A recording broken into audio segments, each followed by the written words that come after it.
I'm Thomas.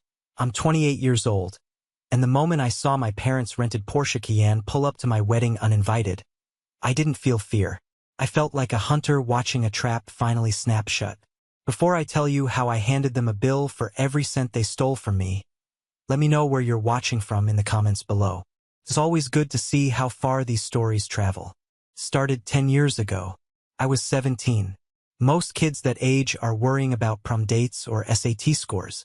I was in the back seat of my father's sedan, watching the city skyline fade into the rearview mirror. We had been driving for 6 hours, deep into the heart of Nebraska. "It's just for the summer, Tommy," my mother, Patricia, said. She didn't turn around to look at me. She was too busy applying a fresh coat of lipstick in the vanity mirror. "Grandpa Frank and Grandma Rose need help. They're getting old. It's the Christian thing to do." I looked at the back of her head. "But what about my senior year? The architecture program at Weird Creek High? I made the varsity team, Mom." "Priorities, Thomas." My father, Robert, grunted from the driver's seat. He tapped the steering wheel impatiently. "Family comes first. Besides, Madison needs the house quiet. She's entering a crucial phase in her modeling career. The agencies are very demanding. She needs her beauty sleep, and you know how loud you get with your projects." Madison, the precious princess. My sister was 15, and she had never lifted a finger in her life unless it was to take a selfie. We pulled up to the farm. It wasn't the romantic, rustic farmhouse you see in movies. It was a weather-beaten, gray structure that looked like it was leaning away from the wind. The paint was peeling in long, dry strips. The air smelled of manure and diesel. Grandpa Frank was standing on the porch. He looked like he was carved out of oak, weathered, tough, and silent. Grandma Rose was wiping her hands on an apron that had seen better decades. My dad didn't even turn off the engine. He popped the trunk. "Get your bag, son," he said. I got out. The heat hit me instantly. Dry, dusty heat. I grabbed my single suitcase. I waited for them to get out, to say hello to their own parents, to maybe hug me goodbye. Instead, my father rolled down the window. "We'll send a check for his food," Robert yelled to Grandpa Frank. Then he looked at me. "Build some character, Thomas. You've been too soft lately." "Wait," I said, stepping toward the car. "When are you coming back to get me?" "School starts in August." My mother finally looked at me. She lowered her sunglasses. There was no warmth in her eyes, just calculation. "We'll see, Thomas. Don't make a scene. It's bad for your sister's image if her brother is a drama queen." And then, she rolled the window up. My father gunned the engine, kicking up a cloud of gravel and dust that coated my mouth. I stood there, 17 years old, watching the only life I knew drive away. I didn't know it then, but they weren't coming back in August. They weren't coming back at all. Grandpa Frank spat on the ground. "Well," he said, his voice like gravel in a mixer, "ain't no use staring at dust. Barn needs mucking. Suit up." That was my welcome. The first week broke me, physically and mentally. I was a city kid. I used to think a hard day was double-clicking a mouse or carrying a backpack. Now, I was waking up at 4 a.m. The rooster didn't wake me up. Grandpa Frank did, by banging a wooden spoon on a pot outside my door.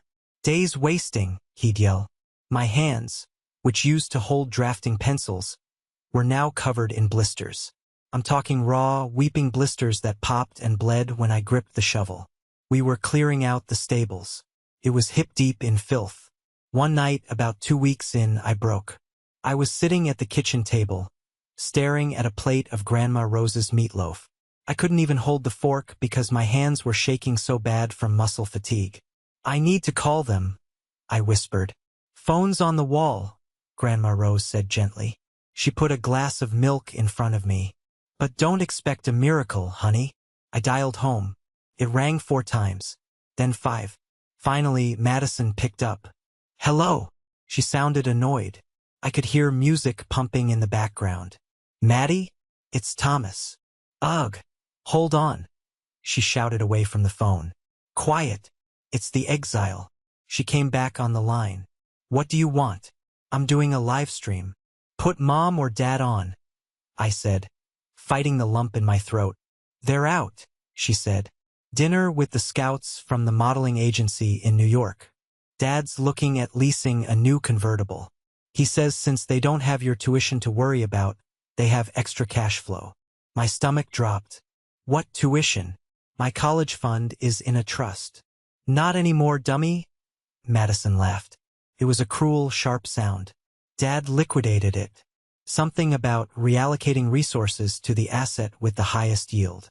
That's me, by the way. Look, don't call here crying. It's pathetic. You're a farm boy now. Go milk a cow or whatever." Click. She hung up. I sat there, the receiver humming in my ear. They hadn't just sent me away for the summer. They had stolen my future. My college fund, the money I had saved from summer jobs, everything. They threw me away so they could pour every cent into Madison's vanity projects. Grandpa Frank was standing in the doorway. He had heard everything.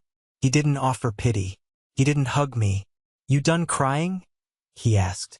I looked up at him, tears streaming down my face, mixing with the dirt I hadn't washed off yet. "They took everything, Grandpa. My school, my money, my life." Grandpa walked over, pulled out a chair, and sat down. He put his heavy, calloused hand on the table. "They took your money, boy, and they took your comfort," he said sternly. "But a man's life? Nobody takes that unless you hand it to them. Now, you got two choices. You can sit here and rot, waiting for people who don't want you. Or you can look at this dirt out here. This dirt doesn't lie. You treat it right, it treats you right. You build something here, it's yours. Nobody can repo the sweat off your back." He stood up. "We got a fence to fix in the south pasture tomorrow. Be ready at 4. That night I didn't sleep. I lay in the lumpy bed in the attic room, listening to the crickets. The anger in my chest was hot, like a coal swallowed whole. I thought about Madison laughing. I thought about my dad driving that sedan away. I made a vow right there. I wouldn't just survive. I would thrive. I would build something so big, so undeniable, that one day they would look at me and realize they threw away a diamond to keep a piece of glass. But I had no idea how hard it would be. And I certainly didn't know that the biggest secret was hidden right under the floorboards of the room I was sleeping in. The transition from Thomas the city kid to Thomas the farmer didn't happen in a montage with inspiring music. It happened in agony. It happened in the freezing rain when a calf was stuck in the mud and I had to drag it out until my muscles screamed. It happened when I learned to drive a tractor that was older than my father, double clutching and praying the transmission wouldn't blow. September came. School started. But not the architecture program I dreamed of. I was enrolled in the local rural high school. If you think high school is rough, try being the new kid in a farming town who wears city clothes and doesn't know the difference between a combine and a thresher. They ate me alive. "Hey, Hollywood!" a kid named Rhett shouted on my first day, shoving me against the lockers. "Heard your daddy dumped you like a stray dog." That true. I wanted to fight back. But I was tired. I was so tired from the farm work before school that I just stared at him. "Yeah," I said. "It's true." That took the wind out of his sails. I didn't give them the reaction they wanted. I just went to class, kept my head down, and did my work. Then I went home and worked until my bones felt like they were dissolving. But Grandpa Frank was right. The land didn't judge. It just demanded. And as the months turned into a year, my body changed. The baby fat melted away, replaced by corded muscle. My hands grew rough, calloused, and strong. I learned to look at the sky and know if rain was coming. I learned the smell of healthy soil versus dead soil. I turned 18 on a Tuesday. There was no party, no car with a bow on it. Just a homemade cake from Grandma Rose and a pocket knife from Grandpa. "Sharp blade for a sharp mind," Grandpa grunted. It was the best gift I'd ever received. That winter was brutal. A blizzard hit Nebraska hard. We were snowed in for 3 days. The old farmhouse rattled and groaned under the wind. "Attic's leaking," Grandma said, looking up at the ceiling where a wet spot was spreading, right over the storage closet. "I'll handle it," I said. By now, my voice had dropped an octave. I wasn't the squeaky kid on the phone anymore. I went up to the attic with a bucket and some tools. It was freezing up there. I moved some old boxes to get to the leak. As I shoved a heavy trunk aside, my foot went through a rotten floorboard. "Damn it," I hissed, pulling my leg out. I shone my flashlight into the hole I'd made. There was something wedged in the space between the joists. It wasn't insulation. It was a metal box, an old biscuit tin. Curious, I pried the floorboard up further and pulled the box out. It was taped shut. I used the knife Grandpa gave me to slice the tape. Inside were letters, dozens of them. My heart hammered against my ribs. I recognized the logos on the envelopes. University of Michigan, Cornell, MIT. They were addressed to me, Thomas Miller. But the address wasn't the farm. It was my parents' house in the city. I opened the first one. My hands were shaking, not from the cold this time. "Dear Thomas, we are pleased to inform you that you have been accepted." I opened the next. "Dear Thomas, based on your exceptional portfolio, we are offering you a full scholarship." A full scholarship. I felt like I couldn't breathe. My parents had told me I didn't get in. They told me my grades weren't good enough, that I was delusional to think I could be an architect. I looked at the postmarks. These letters had arrived months before they brought me to the farm. Then I found a letter in my mother's handwriting, clipped to a rejection slip from a local community college. It was a carbon copy of a letter she had sent to the universities. "To the admissions office. Please withdraw the application for Thomas Miller. Our son has decided to pursue vocational work and will not be attending university. Please remove him from your mailing list." I sat there on the dusty attic floor, surrounded by the ghosts of the life I was supposed to have. They hadn't just stolen my money to fund Madison's career. They had actively sabotaged me. They intercepted my mail. They declined my scholarships. They wanted me to fail. Why? Because if I had a scholarship, I would have left. I would have been independent. They needed me to be a failure so they could justify dumping me here to save money. They needed the narrative that I was the problem child and Madison was the star. I screamed. It was a raw, primal sound that shook the dust from the rafters. Grandpa Frank appeared at the top of the stairs, a shotgun in his hand, thinking a coyote had got in. He saw me sitting there, surrounded by the letters. He lowered the gun.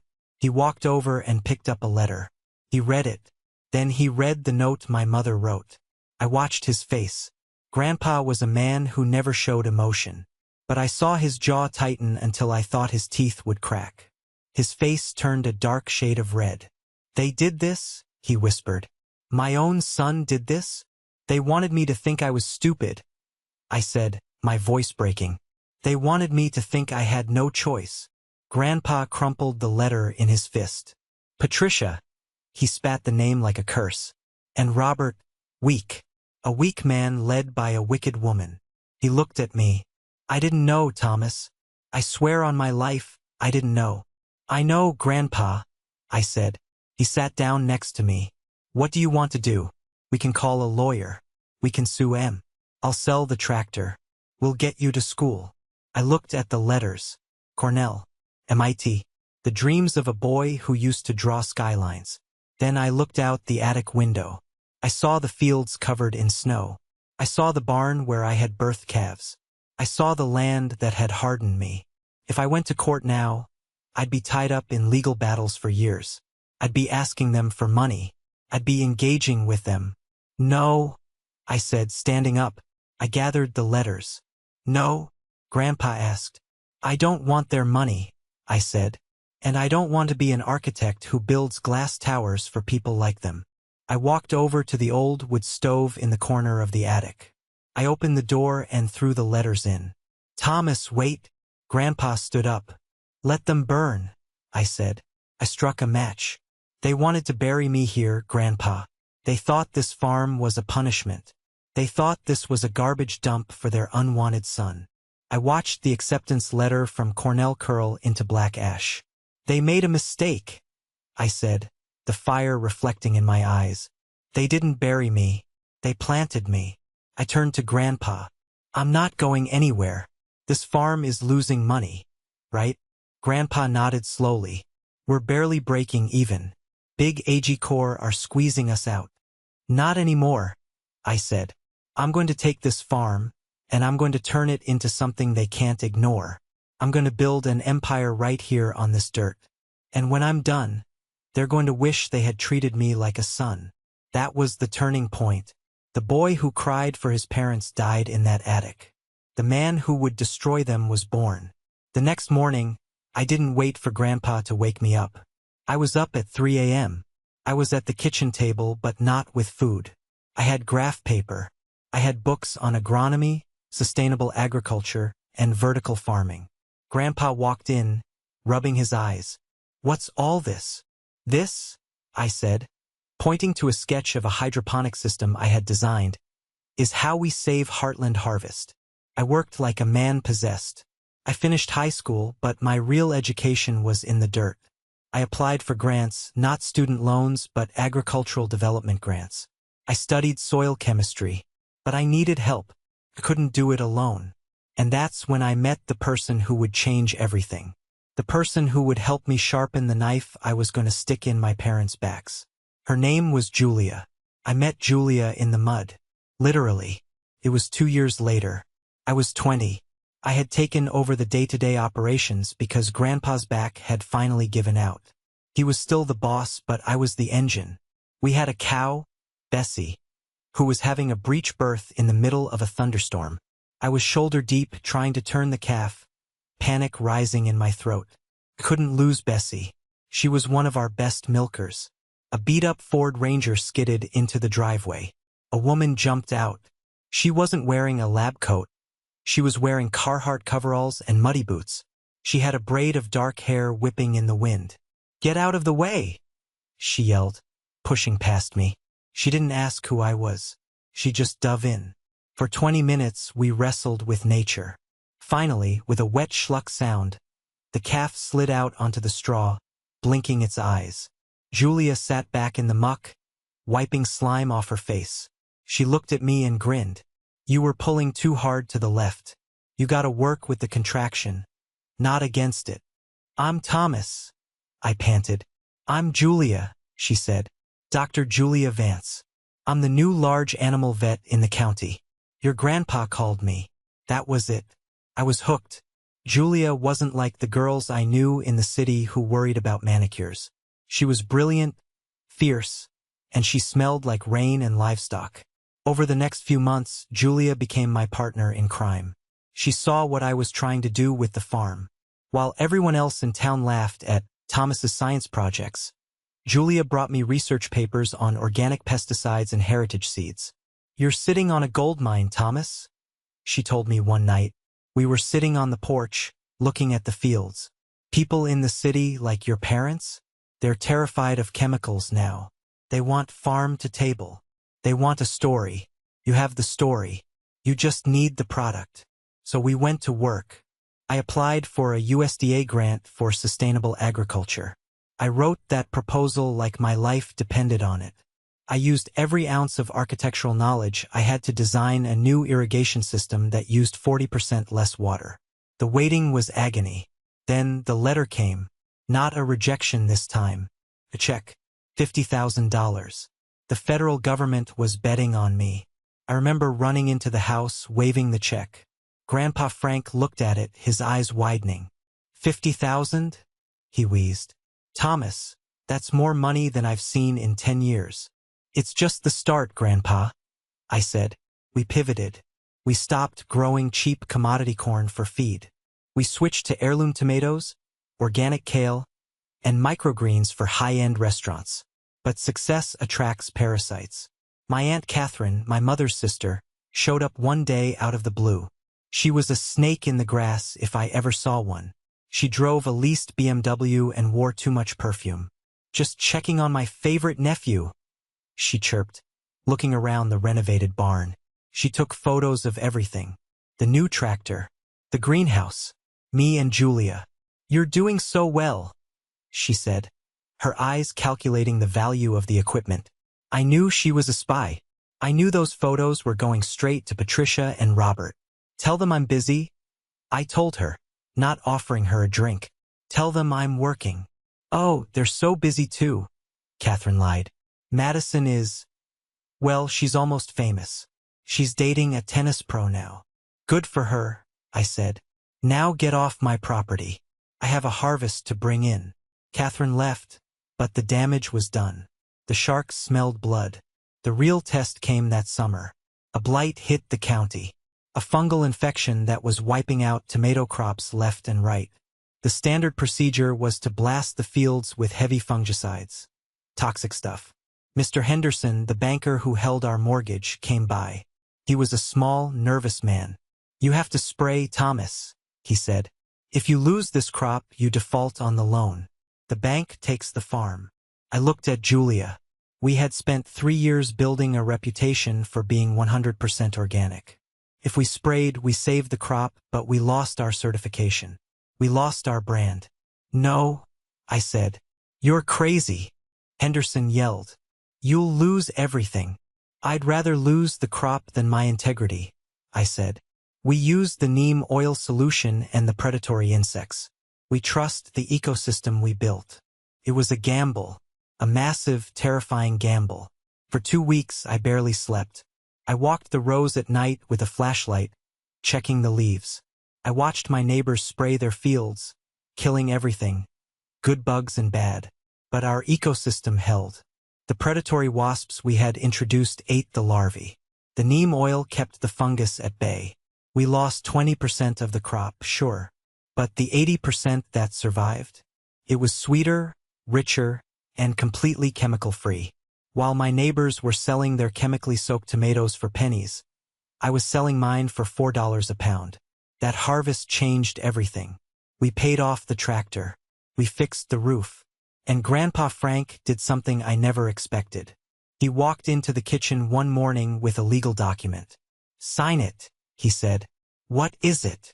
Deed transfer, he said. I'm giving you 50% of the farm. And when I die, you get the rest. Grandma and I talked. You saved this place, Thomas. It's yours. I stared at the paper. Owner. Not a squatter. Not a discarded son. An owner. I signed it. My hand didn't shake. Now, Grandpa said, grinning, go ask that vet girl to marry you before she realizes you're ugly. I did. I proposed to Julia in the greenhouse, surrounded by the smell of basil and damp earth. She said yes. We were happy. We were building a life. We thought we were safe. But we forgot one thing. Success makes noise. And my parents were listening. By the time I was 25, Heartland Harvest wasn't just a farm. It was a brand. We were supplying the top 20 restaurants in the state. But the moment that really cemented my status, the moment I knew I had crossed the line from farmer to tycoon, happened on a dusty Tuesday afternoon. I was in the barn repairing a hydraulic line when a low, powerful hum vibrated through the floor. It wasn't a tractor. It was too smooth. I walked out into the sunlight, rolling down our gravel driveway, kicking up a cloud of dust that looked like gold in the sun, was a Rolls-Royce Phantom. Pitch black, suicide doors, the spirit of ecstasy hood ornament gleaming. It looked like a spaceship had landed in a cornfield. My farmhands stopped working. Grandpa came out to the porch, shading his eyes. The car stopped. The chauffeur opened the back door. Out stepped Anthony Raichi. If you know food, you know Raichi.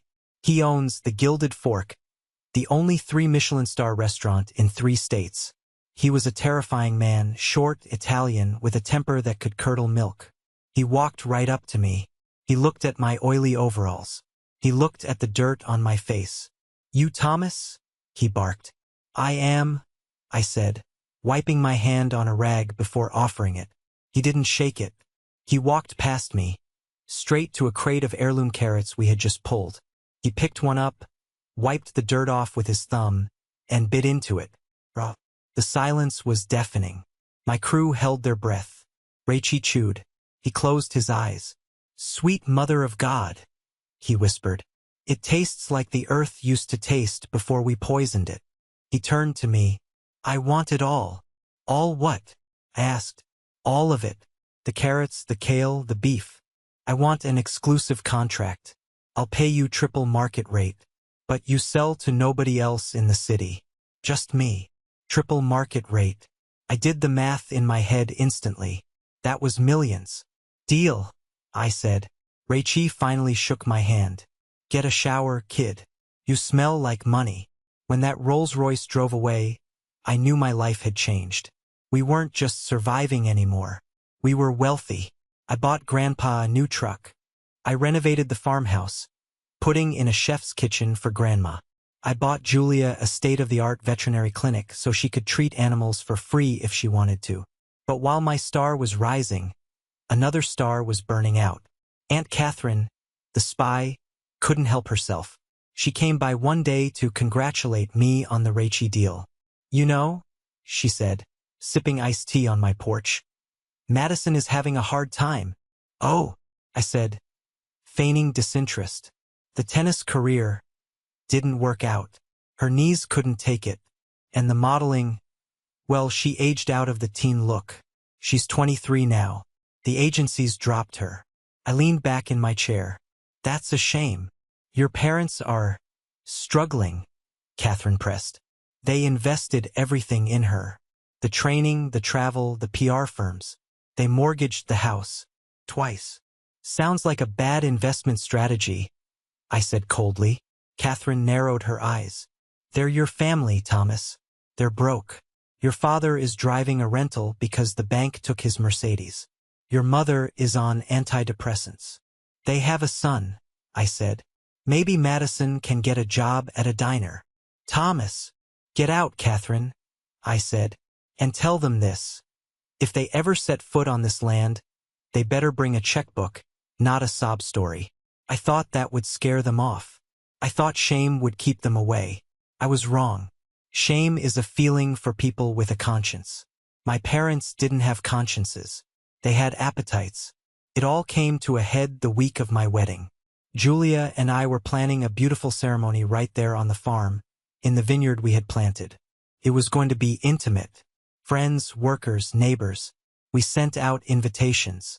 Obviously, Robert, Patricia, and Madison were not on the list. But 3 days before the wedding, I got a call from Martin Chen, my lawyer. Martin was a shark I had hired to protect my assets. Thomas, Martin said, his voice serious, I just got a ping on your credit report. Someone tried to access your trust documents using your social security number. Who? I asked, though I knew. The request came from an IP address in your hometown. But here's the kicker, Thomas. I dug a little deeper into the old trust. The one your grandmother on your mom's side left you. The one your parents said was empty. Yeah, they used it for my tuition that I never used. No, Martin said. They didn't. I found the transaction history. They didn't spend it on tuition. They transferred it to a shell company owned by your father and then used it to buy a condo in Florida. In Madison's name. The phone nearly cracked in my hand. That's fraud, I whispered. That's embezzlement. It's a felony, Martin corrected. Grand theft. Do you want me to file charges? I looked out the window. I saw the tent being set up for my wedding. I saw the life I had built. No, I said. Not yet. Let them come. I have a feeling they're planning a visit. Thomas, don't do anything stupid. I'm not going to do anything stupid, Martin, I said, a cold smile spreading across my face. I'm going to do something architectural. I'm going to bring the whole house down on top of them. Print the documents, I told him. Bring them to the wedding. I have a feeling we're going to have uninvited guests. And I was right. The wedding day was perfect. The Nebraska sky was a brilliant, endless blue. The vineyard was lush and green. We had set up white tables between the rows of grapes. I stood at the altar, a simple wooden arch I had built myself. Grandpa Frank was my best man. He stood beside me in a suit that was 20 years old but pressed sharp enough to cut glass. You nervous? Grandpa whispered. About marrying Julia? No, I said. About the show that's about to start? A little. I saw the dust cloud before I saw the car. It was moving fast. Too fast for a farm road. A white Porsche Cayenne SUV swerved into the parking area, nearly clipping Anthony Ricci's Rolls-Royce. The music stopped. The guests turned around. The doors opened. Robert and Patricia stepped out. They were dressed for a gala, not a farm wedding.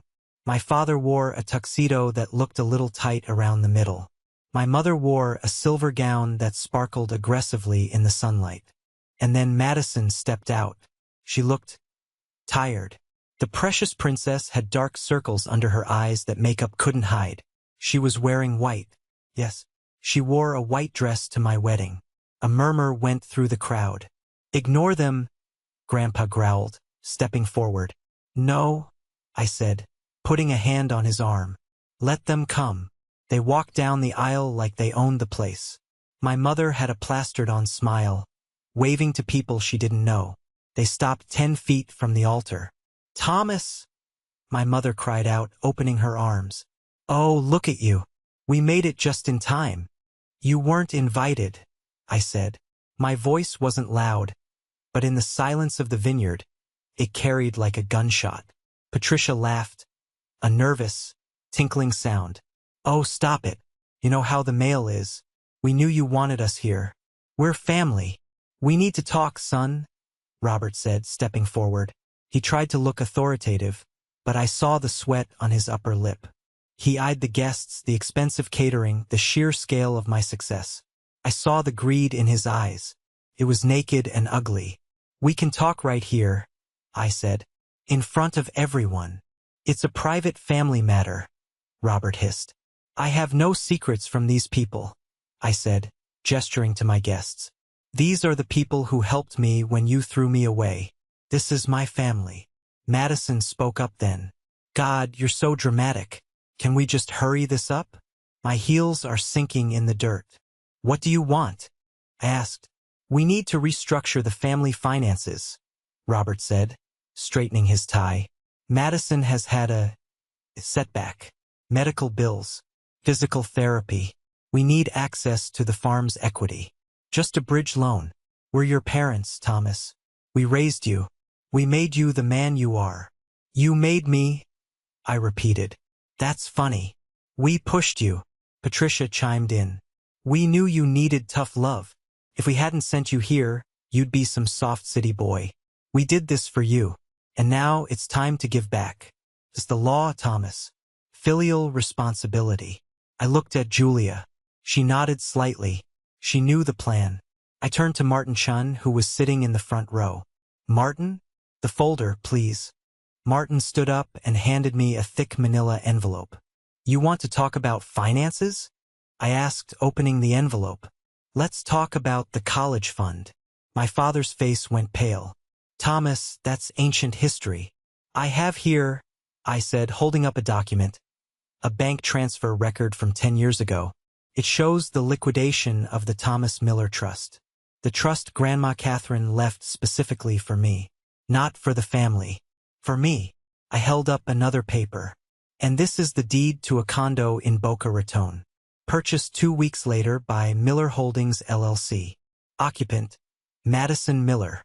The crowd gasped. I saw Mrs. Higgins, the postmistress, cover her mouth.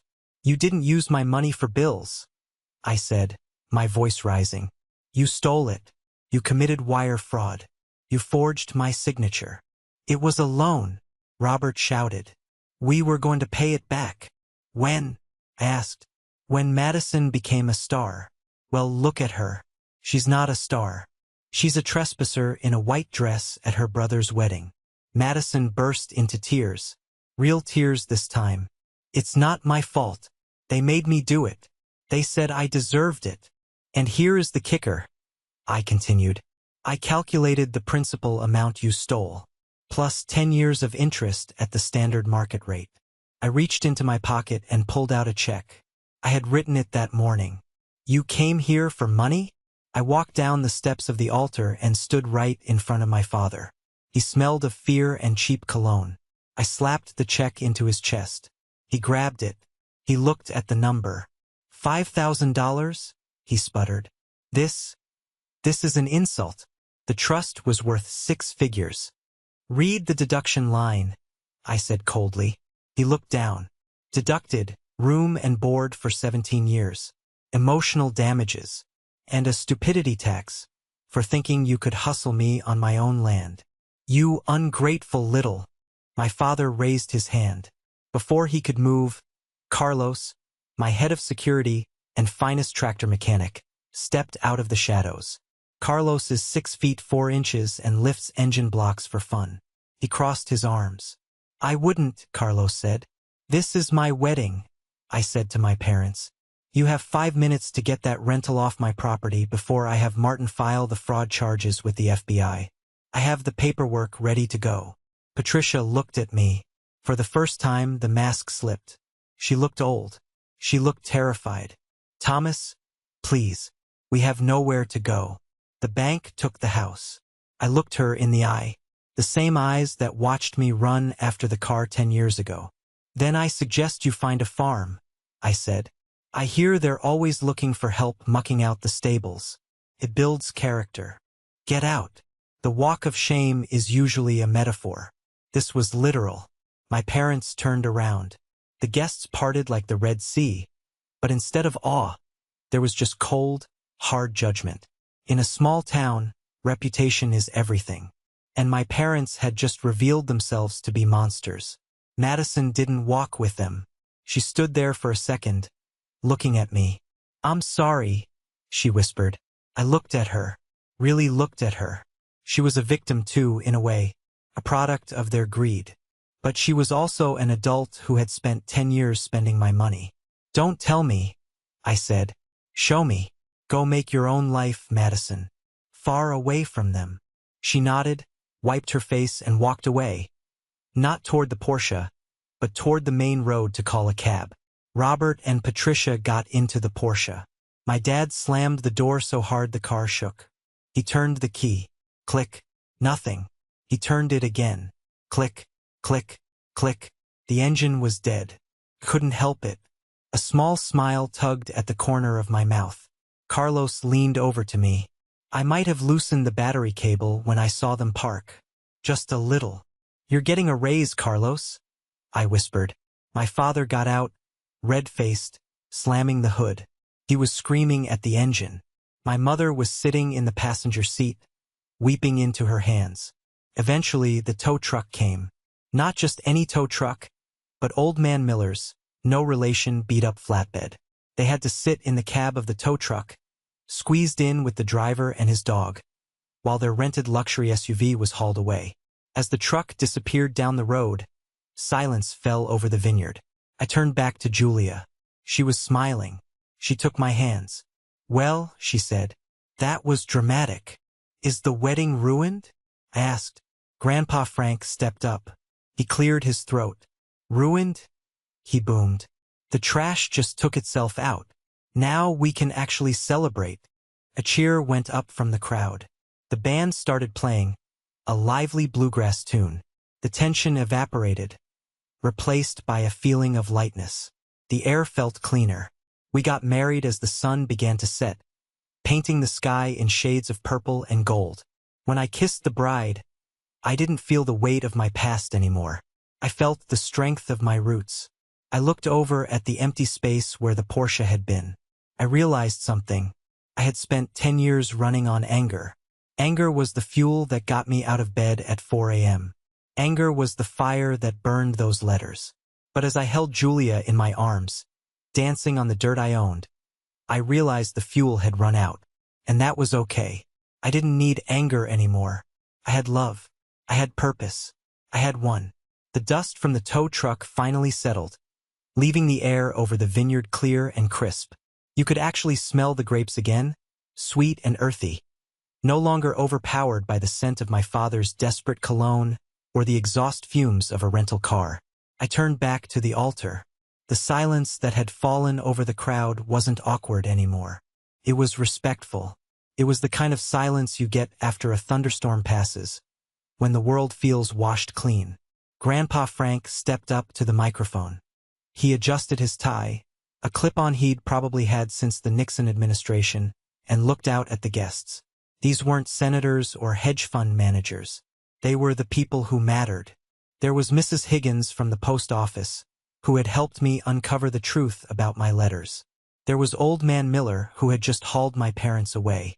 There was Carlos, brushing dust off his suit jacket, looking proud of his sabotage. Folks, Grandpa's voice boomed over the speakers, deeper than the roots of the old oak tree behind us. We just saw something ugly, but farming is all about dealing with the ugly to get to the good. You shovel the manure so you can grow the corn. A ripple of laughter went through the crowd. It broke the tension completely. My grandson Thomas, Grandpa continued, turning to look at me. His eyes, usually so hard and guarded, were wet. He came here a boy who thought his life was over. He was planted in hard soil, rocky soil, the kind of soil most folks would give up on. But he didn't wither. He dug down. He found water where there wasn't any. And today he stands here not because of who his daddy is, but because of who he is. He placed a heavy hand on my shoulder. I didn't birth him, but I grew him, and I've never been prouder to stand next to a man in my life. That broke me, not in a bad way, but in the way a fever breaks. I looked at Julia. She was crying openly and unashamedly.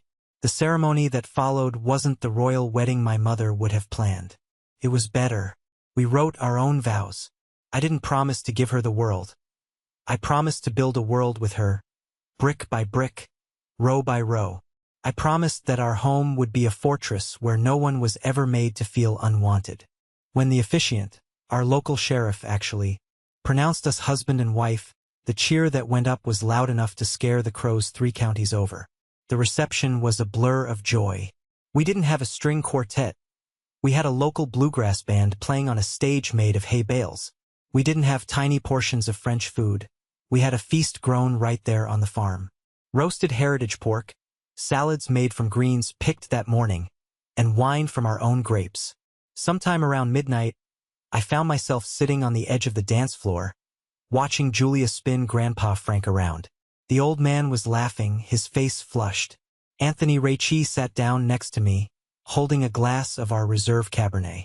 You know, kid, Raichi said, looking at the wine in the light, I've been to weddings that cost $5 million. I've seen brides wear diamonds the size of walnuts. But I've never seen a wedding like this. Is that a compliment, Anthony? I asked. It is, he said, because those weddings were transactions. Mergers. This is a celebration of survival. You didn't just beat them, Thomas. You outclassed them. And you did it without a black Amex card. He clinked his glass against mine. To the harvest. To the harvest, I replied. The next morning, the sun rose differently. I know that sounds like a cliché, but it's true. For 10 years, every sunrise brought a little bit of anxiety. The fear that I hadn't done enough, that I wasn't secure enough, that the rug could still be pulled out from under me. But as I sat on the porch drinking coffee, watching the mist roll off the fields, I felt solid. The deed in the safe was mine. The woman sleeping inside was mine. The future was mine. But I wasn't done yet. There was one loose end to tie up. I drove into town around noon to meet Martin Chun, my lawyer. His office was above the hardware store, smelling of old paper and lemon polish. Did they leave town? I asked, skipping the pleasantries. Martin nodded, sliding a file across his desk. They took the first flight out of Omaha this morning. Economy class. Madison went separately. She took a bus to Chicago. I think she's trying to distance herself. Good, I said. Thomas, about the fraud, Martin said, leaning forward. We have the leverage. We can still file charges. The statute of limitations hasn't run out on the trust embezzlement. I thought about it. I thought about seeing my father in handcuffs. I thought about the headlines. Local entrepreneur jails parents. No, I said. I don't want them in prison. I want them to be irrelevant. If we file charges, we have to see them in court. We have to think about them. I don't want to spend one more second of my life thinking about Robert and Patricia. So we let it go? No. I pulled a folded piece of paper from my pocket. It was a draft I had written the night before. We insulate. I want a restraining order based on the disruption yesterday and the attempted financial identity theft. And I want to set up a new trust. Martin raised an eyebrow. For your children? For children like me, I said. I want to start a scholarship foundation, the Second Chance Fund. It's for kids who have been cut off by their families, kicked out, or disowned. I want to pay for their trade school or college. Full ride. Tuition, room, board, and therapy. Martin smiled, a slow, genuine smile. You want to use the profits from the farm your parents hated to help kids your parents would have looked down on? Exactly, I said. Every time they see my name in the paper attached to this fund, I want them to remember what they threw away. That's my revenge. Not jail. Success. Massive, charitable, undeniable success. Martin uncapped his pen. I'll draw up the papers. How much do you want to start it with? Take the $5,000 I offered my father, I said, and add a zero. Let's start with 50 grand. Leaving Martin's office, I walked down the main street of the town that used to mock me. People waved. The guy at the feed store tipped his hat. I wasn't the dumped city kid anymore. I was Thomas Miller, the owner of Heartland Harvest, the man who stared down his past and won. I drove back to the farm, my farm. Julia was waiting by the gate. She hopped into the truck, sliding over to sit next to me like we were teenagers. Where are we going? She asked. To the north pasture, I said. I have an idea for a new crop. Blueberries. High antioxidants, high market value. She laughed, resting her head on my shoulder. You never stop, do you? Nope, I said, looking at the endless horizon of Nebraska. We're just getting started. It has been 5 years since the wedding. 5 years is a long time in farming. It's 20 seasons. It's 1,000 sunrises. If you came to Heartland Harvest today, you wouldn't recognize the old place. The peeling gray paint is gone, replaced by a warm, creamy white that glows in the sunset. The leaning barn has been restored and converted into our main distribution center. We have 3 acres of high-tech hydroponic greenhouses that run on solar power. But the biggest change isn't the buildings. It's the noise. There's the sound of tractors, sure. The sound of 50 employees, local folks we hired at well above minimum wage, working the lines. But if you listen closely, near the main house, you'll hear something else. Dada. Tractor. That's Frankie. He's 4 years old. He has Julia's dark eyes and my stubborn chin. And he loves the dirt just as much as his great-grandfather did. Grandpa Frank passed away 2 years ago. He went peacefully, sitting in his favorite chair on the porch, watching a storm roll in.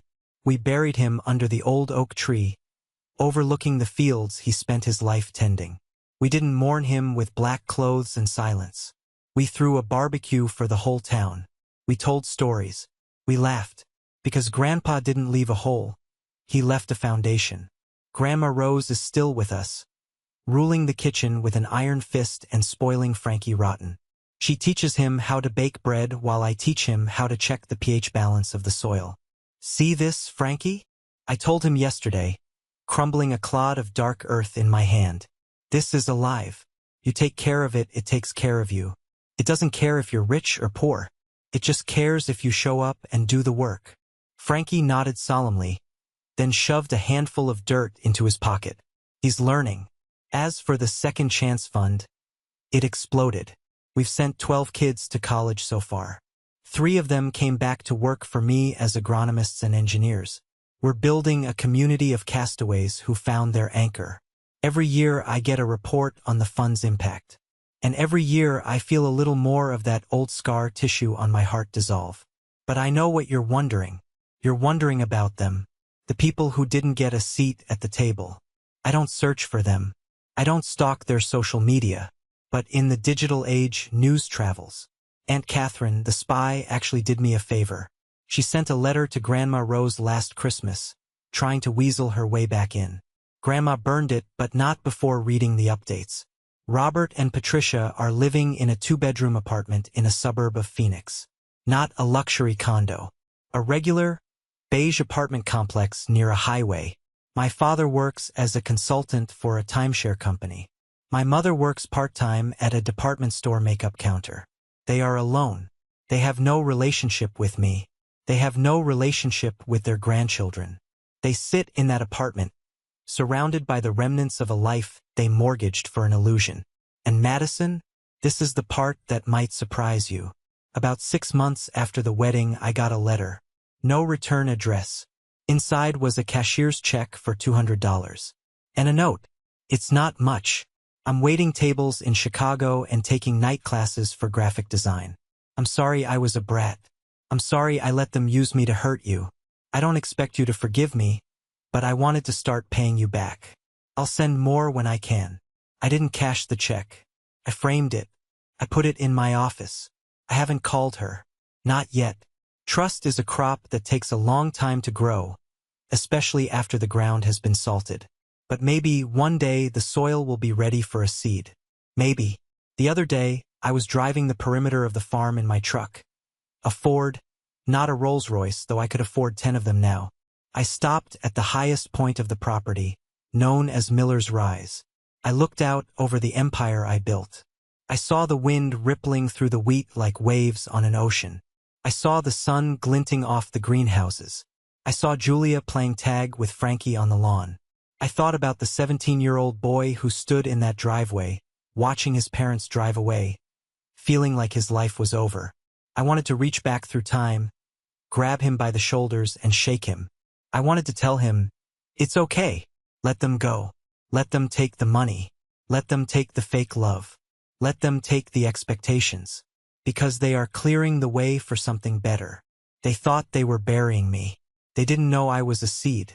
And now I'm the harvest. This story isn't just about revenge.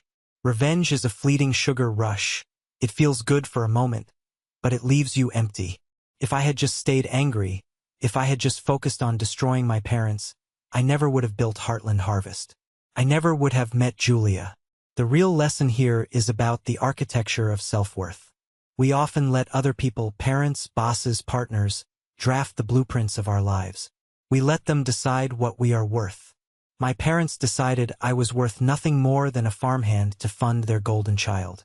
If I had accepted their blueprint, I would still be bitter and broken. But I tore up their plans. I realized that your value isn't determined by who loves you or who leaves you. It's determined by what you can build with your own 2 hands. Family is not about blood.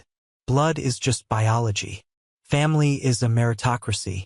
It's earned through loyalty, presence, and shared struggle. Grandpa Frank proved that. Julia proved that. My crew proved that. Don't be afraid of the discards in your life. When people walk away from you, they aren't destroying your future.